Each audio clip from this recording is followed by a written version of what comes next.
شروع اللہ کے پاک نام سے جو بڑا مہربان اور نہایت رحم کرنے والا ہے۔ حضرت محمد صلی اللہ علیہ وآلہ وسلم نے عورتوں سے خطاب کرتے ہوئے فرمایا کہ عورتیں جہنم میں مردوں سے زیادہ ہوں گی۔ عورتوں نے پوچھا، کیوں یا رسول اللہ صلی اللہ علیہ وآلہ وسلم؟ نبی کریم صلی اللہ علیہ وآلہ وسلم نے فرمایا، معراج کے سفر کے دوران مجھے دوزخ دکھلائی گئی تو اس میں نے زیادہ تر عورتوں کو پایا۔ پوچھا گیا وجہ کیا ہے؟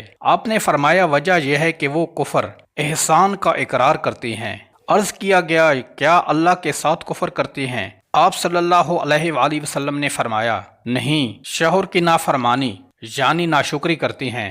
معزز خواتین و حضرات، کفر کہتے ہیں ناشکری کو، یعنی ناشکری کرتی ہیں اور احسان نہیں مانتی۔ آپ صلی اللہ علیہ وآلہ وسلم نے فرمایا، شوہر ساری زندگی کھلاتا ہے، پلاتا ہے، اور کسی دن ذرا سی اونچ نیچ ہو جائے یا پھر وہ کوئی ایک ذرا سی بات تم میں دیکھے جس کو پسند نہ کرتی ہو، میں نے تو کبھی بھی تم میں کوئی بھلائی ہی نہیں دیکھی، یا میں نے آپ سے کبھی خیر نہیں دیکھی، میں جب سے اس گھر میں آئی ہوں مجھے ملا کیا ہے؟ یہ سب وہ الفاظ ہیں جن کو کہنے والی عورتیں ضرور جہنم میں جائیں گی۔ اللہ پاک سے دعا ہے کہ اللہ پاک ہماری تمام بہنوں بیٹیوں کو اس کی سمجھ عطا فرمائیں، آمین ثم آمین۔ اللہ تبارک و تعالیٰ سے دعا ہے کہ اللہ پاک ان کو توبہ کی توفیق عطا فرما کر جہنم سے آزاد فرما دے، آمین ثم آمین۔